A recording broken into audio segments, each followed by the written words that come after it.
Welcome to Big Faces Worldwide. It's your guy Big Will when I'm back with this boxing talk. What's good with your fam? Hey, listen, man, I want to talk a little bit about the fight card that was on DAZN last night. It was Goldenboy's first fight on the platform, and I think it was a successful night, man. Madison Square Garden was packed. Unlike the cards that Eddie Hearn has put on thus far, here in America with DAZN, the arena was packed. Madison Square Garden was packed. The fans came out in support of Canelo. We know the main event was Canelo Alvarez going up against Rocky Fielding for the super middleweight WBA regular title. I did a video on that on the Silverback Sundays. You can go ahead and check that out. But the purpose of this video, I want to talk about two fights on the undercard. The first was Ryan Garcia. He went up against Braulio Rodriguez. Now, Ryan Garcia is only 20 years old, 17 professional wins, 0 losses. He got 14 wins coming by the way of knockout. Now, excuse me. Now, you can see from the weigh-in that this guy, Rodriguez, he was trying to intimidate Garcia, man. Kind of reminded me of Ricardo Mayorga.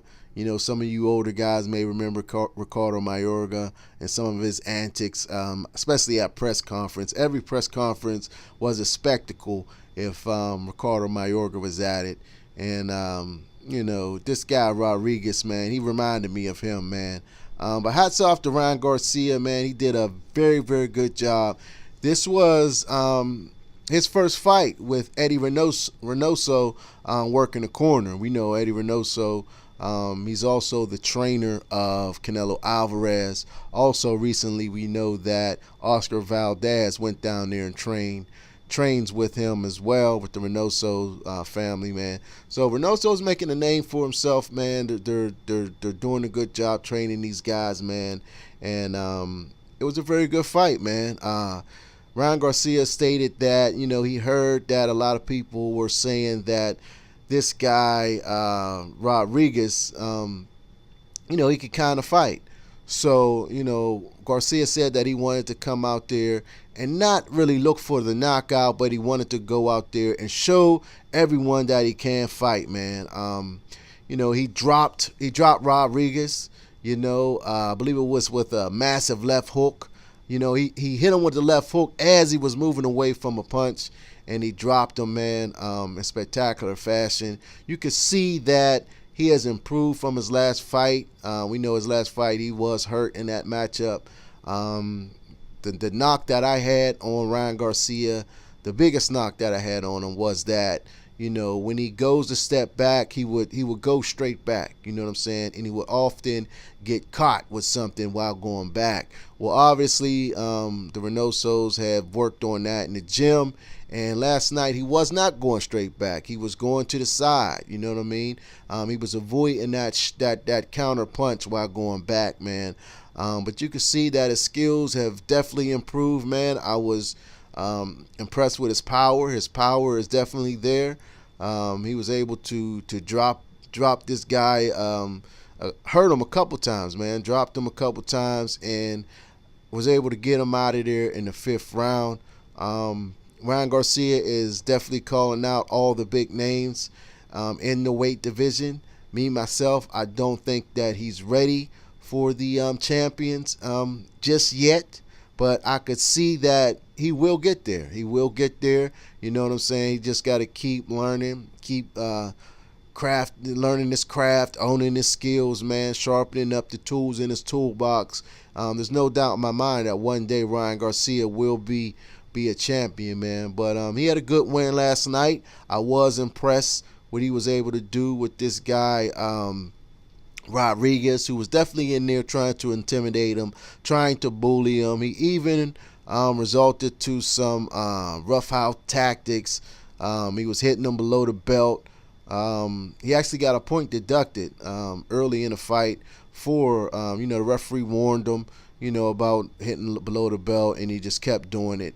And the referee finally took a point, man. But what I did not like is that when he did get hit below the belt, Ryan Garcia look to the referee, you know what I'm saying, as to say, hey, this guy's hit me below the belt, you know what I mean, give me some help, you know what I mean. And at this level, when you're a professional boxer and you want to be great, you cannot look to the referee for help. You understand what I'm saying? You have to, you know, either deal with it or react accordingly. You know what I mean? If he's hitting you low, hit him low. Or if he's hitting you low, do something to make him stop hitting you low. But you cannot look at the referee for help, because you know, as you move up in competition, as you move up and facing some of these better elite fighters, man, they will take advantage of you looking away, trying to get the ref's attention.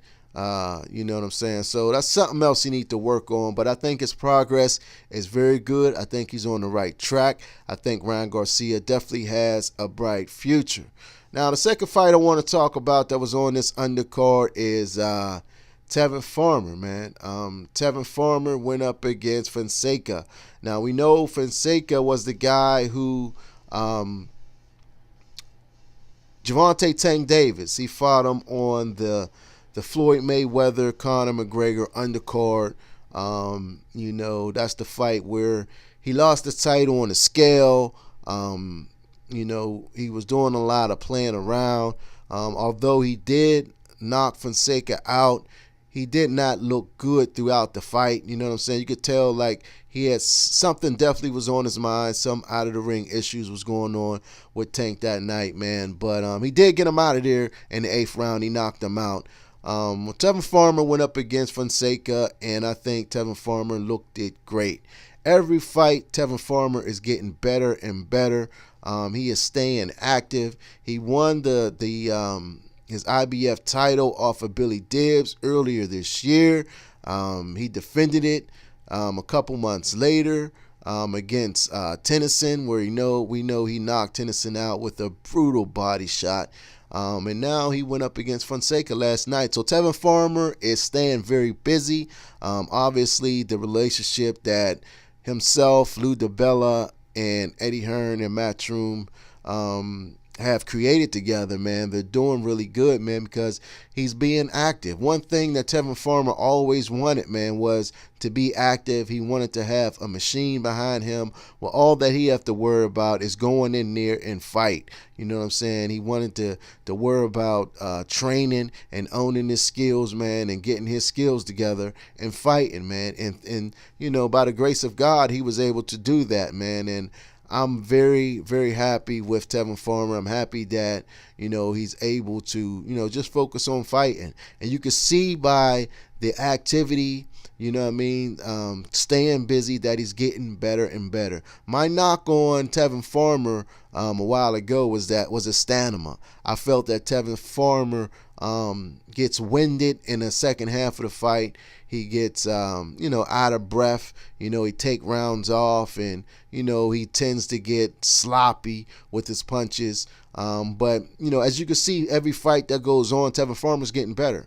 You know what I'm saying? He did not get winded. He looked great throughout the fight. In fact, that 12th round when he came out, you know, the way that he was coming at Fonseca, I thought he was going to stop him, man. He was catching Fonseca with some clean, hellacious shots to the head, to the body. And Tevin Farmer's movement is exceptional, man.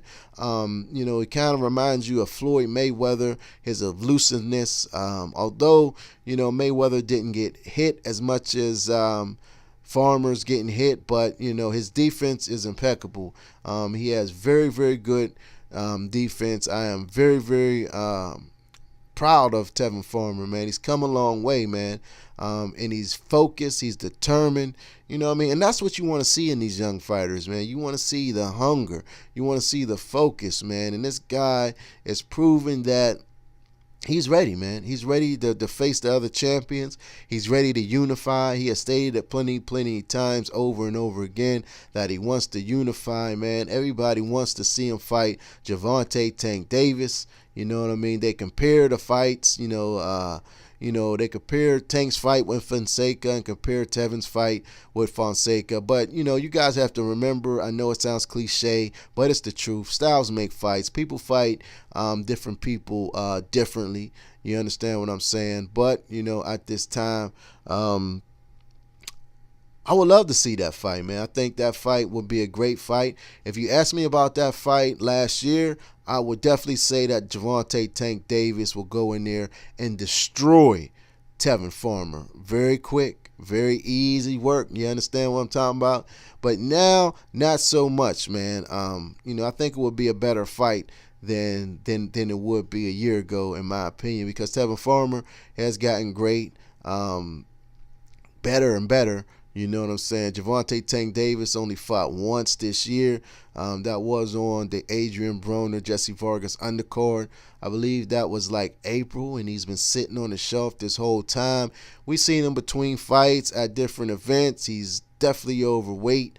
And I'm just not sure how serious he's taking his craft, man. I'm a really big Tank fan. I know you see the Steelers